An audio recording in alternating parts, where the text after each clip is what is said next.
बिस्मिल्लाहिर्रहमानिर्रहीम। नहमदुहु व नुसल्ली अला रसूलिल करीम। अम्मा बाद। सदर मोहतरम, शहर के मशहूर सनतकार हाजी जमील सेठ जरवाला साहब, स्टेज पे तशरीफ फरमा कलीम दिलावर साहब, जावेद अब्दुल सत्तार साहब, यूसुफ इलियास साहब, Raju guide, Salman Anees, advocate Borse, doctor Arshad साहब, अमानतुल्ला पीर मोहम्मद, मोहम्मद रमज़ान, मुआविन कारपोरेटर, सोहेल मास्टर साहब, गबू और सभी हमसे मोहब्बत और ताल्लुक़ रखने वाले अहबाब। किसी शायर ने कहा है कि दुआ बहार की मांगी तो इतने फूल खिले, कहीं जगह ना रही मेरे आशियाने।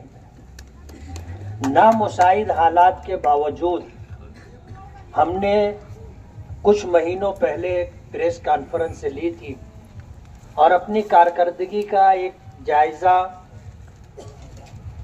अपनी आवाम और वोटरों के सामने पेश किया था कि हमने 2 साल कोरोना काल के गुजर जाने के बाद, जिसमें कोई फंड मिलना मुश्किल था, सरकार के पास खुद ही फंड नहीं था, सरकार के तमाम कामकाज रुके हुए थे, बल्कि सरकार ही नहीं पूरी दुनिया रुकी हुई थी कोरोना की वजह से। सब कुछ मामला तितिर बितिर था।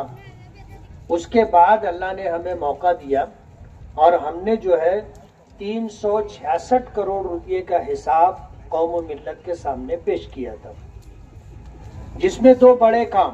एक काम अल्हम्दुलिल्लाह शुरू हो गया कि तलवाड़ा डैम से मालेगांव फिल्टर प्लांट तक जो पानी की पाइपलाइन डाली गई थी, वो पाइपलाइन जगह जगह से खराब हो गई, फट गई। पानी चोरी करने के लिए लोगों ने उसमें सुराख कर दिए।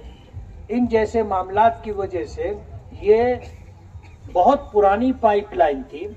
हमने नई पाइपलाइन की डिमांड की, उसके सारे कागजात हमारे पास है अल्हम्दुलिल्लाह।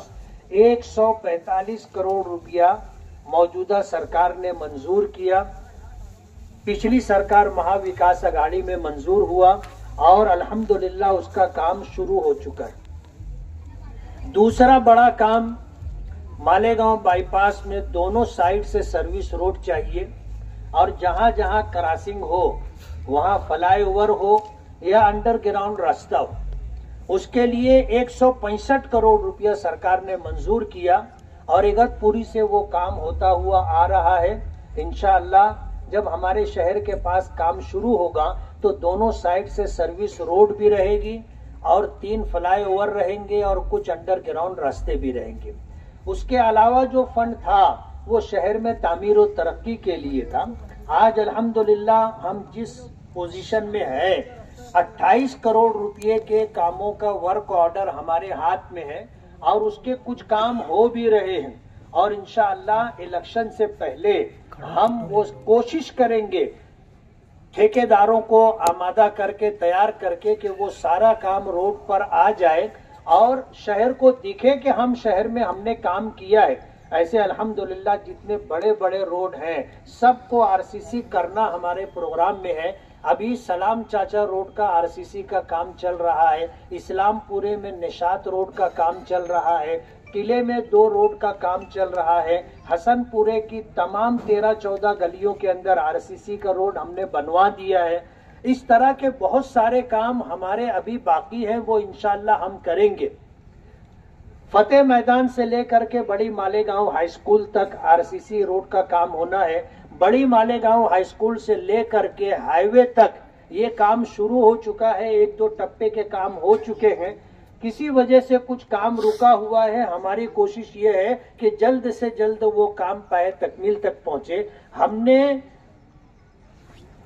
तीसरा फेज जो था आगरा रोड का, वो काम भी कारपोरेशन के जरिए से हमने ही मंजूर करवाया और वहां जिंदगी में पहली मर्तबा हमने धरना दिया था और कमिश्नर के आने पर कमिश्नर को मजबूर होकर के उस काम को मंजूरी देनी पड़ी। वो काम भी हो रहा है। आज इस वक्त हम लोग जहां जमा है, इस मौके पर मैं आपको ये बताना चाहता हूं कि 2009 से 14 के दरमियान में भी हमने यहां गार्डन बनाने के लिए 5 करोड़ रुपए का फंड मंजूर करवाया था और वो फंड कारपोरेशन में आ भी गया था। शेख रशीद साहब, शेख ताहिरा रशीद, ये कारपोरेशन में बरसरे इख्तिदार थे। आप अगर उस वक्त के अखबारात उठा करके देखोगे तो इस गार्डन का 5 करोड़ रुपए का फंड जो हम लाए थे, एक साजिश के तहत उसको 2 पार्ट किया गया और गार्डन के लिए 5 करोड़ रुपया मंजूर हुआ था, उसको उन्होंने 3 करोड़ रुपया करके 2 करोड़ रुपया भिकन शाह दरगाह, भिकन शाह रहमतुल्लाह अलैह की दरगाह को डेवलप करने के लिए दिया। जबकि कायदा ये है, जाब्ता ये है कि जिस काम के लिए जो फंड दिया गया है उसमें तुम पार्ट नहीं कर सकते, ये पूरा फंड आपको उसी पर खर्च करना होगा। लेकिन उन्होंने इसको 2 पार्ट जब किया तो सरकार ने वो फंड वापस ले लिया। अगर इन्होंने काम रुकवाने वाली ये हरकत नहीं की होती, जानबूझ करके किया गया था, वरना 10 साल पहले ये गार्डन यहाँ बन चुका होता और मालेगांव के लोगों के लिए एक अच्छा गार्डन बनता। अब इस दूसरे टर्मों के अंदर हमने टारगेट करके रखा था और अल्हम्दुलिल्लाह फिर हमें 5 करोड़ रुपया गार्डन के लिए मिला। वर्क ऑर्डर हो चुका है, अब उसका काम शुरू करना है। टिकम लगाने के लिए हम लोग यहाँ पर जमा हुए। गार्डन की तफसील आपको मालूम होना चाहिए, ये 6.5 एकड़ के ऊपर गार्डन बनेगा, छोटा मोटा गार्डन नहीं है। 6.5 एकड़ के ऊपर ये गार्डन बनेगा। उसका वॉल कंपाउंड होगा, जॉगिंग ट्रैक उसमें होगी, फव्वारा होगा, बच्चों के खेलने के तमाम तर सामान होंगे और इसी तरह जो है जो भी वहां पर सब कुछ होना है ये सब कुछ होगा। एक मुकम्मल गार्डन हम लोग मालेगांव को दे रहे हैं, एक मुकम्मल गार्डन हम लोग मालेगांव को दे रहे हैं। कमिश्नर साहब तशरीफ लाए हैं, मैं उनका स्वागत करता हूं और शुक्रगुजार हूं कि कमिश्नर साहब इस प्रोग्राम में आए और इस प्रोग्राम को उन्होंने अहमियत दी। कमिश्नर साहब जानते हैं कि फंड लाना कितना मुश्किल है और फंड लाने के बाद उस फंड का सही यूटिलाइज हो, ये कितना मुश्किल काम है। अभी मैं आ रहा था तो रास्ते में मसूद साहिल कहने लगे गार्डन बन जाएगा, गार्डन रहेगा कैसे? और उन्होंने जो बात कही कि ये घरकुल योजना की स्कीम है, 11,520 मकानात की स्कीम हम मंजूर करवाए थे और उस वक्त सुधीर राउत जो है कमिश्नर थे और नगर विकास में जो है राजेश टोपे साहब जो है मिनिस्टर थे और अशोक राव अपने विलासराव देशमुख साहब सीएम थे। उस वक्त विलासराव देशमुख साहब ने यह सुझाव दिया था कि दिल्ली में आपका अच्छा है और पूरे महाराष्ट्र के अंदर अशोक राव चौहान साहब नांदेड़ के लिए ये स्कीम लाए, लेकिन वहां पर ऐसी कोई खुली हुई जगह नहीं है कि वहां पर एक कॉलोनी बन सके, नया शहर बस सके। मालेगांव में आपको जगह मिल जाएगी, हम आपको पूरा सुझाव देते हैं, पूरे पेपर वर्क करके देते हैं, आप दिल्ली जाइए और उस काम को मंजूर करवाइए। अल्हम्दुलिल्लाह ये 11,520 मकानात की स्कीम हमने मंजूर करवाई थी और अल्हम्दुलिल्लाह ये स्कीम चली भी, लेकिन अभी कामयाबी की मंजिल तक नहीं पहुंची है। ठेकेदार जो थे उनका इंतकाल हो गया, उसकी वजह से हालात आ गए तो, और इससे लग करके गार्डन हमारा प्रोग्राम था। तो ये 6.5 एकड़ के ऊपर वाल कंपाउंड, जॉगिंग ट्रैक, फव्वारा, बच्चों के खेलने के तमाम तर सामान, एक मुकम्मल गार्डन, यानी एक गार्डन में जो होना चाहिए वो सब कुछ इस गार्डन में होगा। लोग शोलापुर और दूसरे शहरों में इसी गार्डन को देखने के लिए जाते हैं। हमारा प्रोग्राम है इस गार्डन को हम डेवलप करेंगे और इंशाअल्लाह उसकी हिफाजत भी करेंगे। हमारे कैबिनेट मिनिस्टर और नासिक जिले के पालक मंत्री आउटर के आमदार दादा भूसे साहब से मेरी बातचीत हुई है और इस गार्डन को किस तरह डेवलप होने के बाद संभाला जाएगा और शहर वालों के लिए कारामद बनाया जाएगा, ये पूरी प्लानिंग हम लोगों ने अल्हम्दुलिल्लाह कर ली है और एक मुकम्मल गार्डन बना करके हम देंगे। वॉचमैन के लिए इसमें जो है आरसीसी का रूम बना करके दिया जाएगा, आवाम के लिए संडास है, बाथरूम है, ऐसी सारी सहूलतें यहाँ पर रहेंगी। खाने पीने के तमाम तर स्टॉल होंगे। लोग गार्डन में आएंगे तो वहां पर अगर वो खाना पीना चाहे तो खाने पीने की सारी फूड्स वगैरह भी उनको मिलेंगे। ये सब कुछ इस गार्डन में है। इस गार्डन को तो इंशाअल्लाह हम डेवलप करेंगे और शहर को एक बड़ा तोहफा हम लोग देंगे। आज मालेगांव में ऐसी कोई जगह तफरीह की नहीं है कि हम अपनी फैमिली को ले जा करके, बच्चों को ले जा करके वहां घंटा 2 घंटा हम लोग गुजार सकें। हम ये प्रोग्राम इंशाअल्लाह मालेगांव वालों को तोहफे के तौर पर देंगे।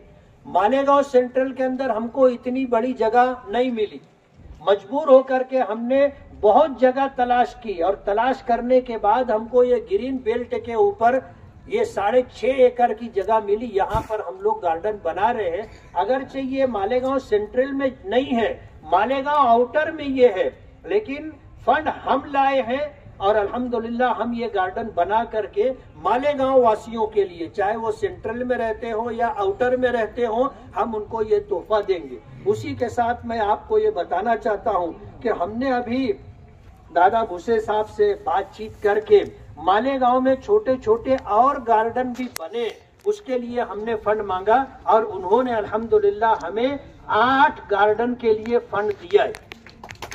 8 गार्डन के लिए फंड दिया है। गट नंबर 122 और 118 मोहन बाबा नगर में 80 लाख रुपए का हम एक काम करने जा रहे हैं। इसी तरह सर्वे नंबर 101 में 70 लाख रुपए का एक काम करने जा रहे हैं। सर्वे नंबर 99 में 50 लाख रुपया, सर्वे नंबर 105 में 40 लाख रुपया, सर्वे नंबर 106 में 30 लाख रुपए, सर्वे नंबर 72 में 40 लाख रुपए, सर्वे नंबर 98 में 40 लाख रुपए, सर्वे नंबर 165 में 40 लाख रुपए। हमने मांगा था ज्यादा, लेकिन उन्होंने कटा करके हमको जो देना था उन्होंने दिया। तो अल्हम्दुलिल्लाह इस बड़े गार्डन के साथ हम मालेगांव में छोटे छोटे 8 गार्डन भी डेवलप कर रहे हैं।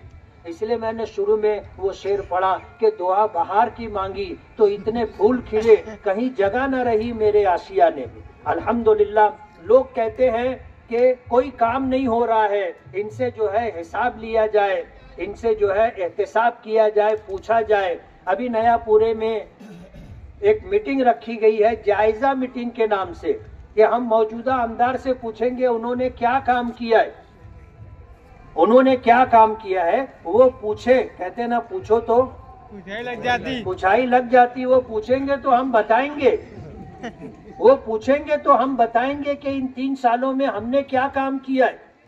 अल्लाह का बहुत बड़ा एहसान है कि अल्लाह पाक ने नामुसाइद हालात में भी हम कोशिश करते रहे, जद्दोजहद करते रहे और कुदरत को मंजूर था, उसकी मदद शामिल हाल रही और हम लोग जो है फंड ला रहे हैं। मंजूर हो चुका है, वर्क ऑर्डर हो चुका है, कुछ फंड आना है। पूरे शहर को हम इंशाअल्लाह हर वार्ड में काम कर रहे। ये देखना चाहेंगे तो हम इनको उंगली पकड़ा करके लेके जाएंगे और अपना काम भी बताएंगे कि हमने ये काम किया, हमने ये काम किया, हमने ये काम किया। तो मैं शुक्रगुजार हूँ। मेरे लिए एक दर्द सर था नोमानी पुल। जब कोई विकास का कोई काम सोशल मीडिया के ऊपर हमारे बच्चे डालते थे तो उसके पीछे से एक सवाल आता था, नोमानी पुल कब बनेगा। अल्हम्दुलिल्लाह नोमानी पुल के लिए हमने कोशिश की, अल्लाह से मांगा, उसके बाद बंदों से मांगा। 5,76,00,000 रुपए का फंड मंजूर हो चुका है। उसका जीआर हमारे पास है, जो देखना चाहे उसको हम जीआर दिखा सकते हैं। उसकी जो है लाइन आउट हमने मांगी है कारपोरेशन की तरफ से। आज प्रशासकीय मंजूरी के लिए कलेक्टर साहब के पास वो प्रपोजल गया है, कमिश्नर साहब बैठे हुए हैं, वो इस बात की तायीद करेंगे। वहां से प्रशासकीय मंजूरी आने के बाद टेंडर होगा, टेंडर होने के बाद टेंडर की कार्रवाई पूरी करके वर्क ऑर्डर होगा और इंशाअल्लाह इलेक्शन से पहले हम नोमानी पुल का काम शुरू करेंगे। तो मैं अल्लाह रब्बुल आलमीन का शुक्रगुजार हूँ और अपने तमाम साथियों का, जिम्मेदारों का, आप सब लोगों का कि इतने दूर दराज मकाम पर हमने आज कुदाल लगाने का प्रोग्राम रखा और आप लोग उस प्रोग्राम में शिरकत के लिए अपना वक्त फारिग करके आए। मेरी गुजारिश है आपसे कि जैसा आपने वक्त दिया है, दुआ भी करें कि हमारे काम में कहीं से रुकावट ना आए, वरना मुसीबत यह है कि नदी के उस पार काम आता है, कोई रोकने की कोशिश नहीं करता, काम होता है। नदी के इस पार जब काम लाया जाता है तो हर काम में सियासत की जाती है। अभी हमने जब काम शुरू करने की बात की तो कुछ लोग हाई कोर्ट पहुंच गए कि पहले अंडरग्राउंड ड्रेनेज का काम होना चाहिए, फिर ये काम करो। यानी काम रोका जाए, उसको टाला जाए, इस बात की कोशिश हो रही है। कमिश्नर साहब के साथ बैठ करके हमारी बातचीत हो गई और जो ठेकेदार कंपनी है उससे भी जिम्मेदारों से बात हुई कि जहां हम काम करना चाहेंगे आप पहले वहां अंडरग्राउंड ड्रेनेज का काम कर दो, हम अपना काम उसके बाद करेंगे। कमिश्नर साहब से मेरी कल भी बात हुई थी। हमें जो है फतेह मैदान से लेकर के बड़ी मालेगांव हाई स्कूल तक काम करना है और वहां पर अंडरग्राउंड ड्रेनेज का काम भी होना है। तो इस सिलसिले में कल कमिश्नर साहब से बात हो रही थी। इंशाअल्लाह थोड़े दिनों के अंदर उसकी भी तरतीब बन जाएगी और इलेक्शन से पहले इंशाअल्लाह हफ्ता 15 दिन के अंदर हम उस काम को शुरू कर देंगे और फतेह मैदान से लेकर के सुलेमानी चौक तक और सुलेमानी चौक से लेकर मुंशी बाबा दरगाह की कुछ आगे तक और वहां से लेकर के बड़ी मालेगांव हाई स्कूल तक 3 टप्पे में ये आरसीसी का रोड बनना है। और मैं आपको एक बात और बता दूं कि हमने सिर्फ रोड ही नहीं, अंडरग्राउंड ड्रेनेज का पाइप पड़ने के बाद रोड बनाएंगे और इस रोड को हम सजाने की भी कोशिश करेंगे और लाइटिंग का ऐसा नज्म करेंगे कि मालेगांव में कम से कम एक रोड ऐसा हो जो देखने के लायक हो। ऐसा हम लोग इंशाअल्लाह ये रोड बनाएंगे। लाइटिंग का भी पूरा वर्क ऑर्डर हो चुका है। ऐसा नहीं है कि हम लोग हवाई बात कर रहे हैं, उसका भी वर्क ऑर्डर हो चुका है। इंशाअल्लाह वो काम हम करेंगे। मैं कमिश्नर साहब का शुक्रगुजार हूँ। कमिश्नर साहब नासिक में थे, लेकिन कमिश्नर साहब से बात हुई तो कहने लगे कि मैं नासिक से निकल रहा हूं, आप प्रोग्राम शुरू कीजिए, मैं प्रोग्राम में पहुंच जाऊंगा। तो कमिश्नर साहब भी आ गए, इसी तरह पीडब्ल्यूडी के ऑफिसर साहब भी आए हुए हैं।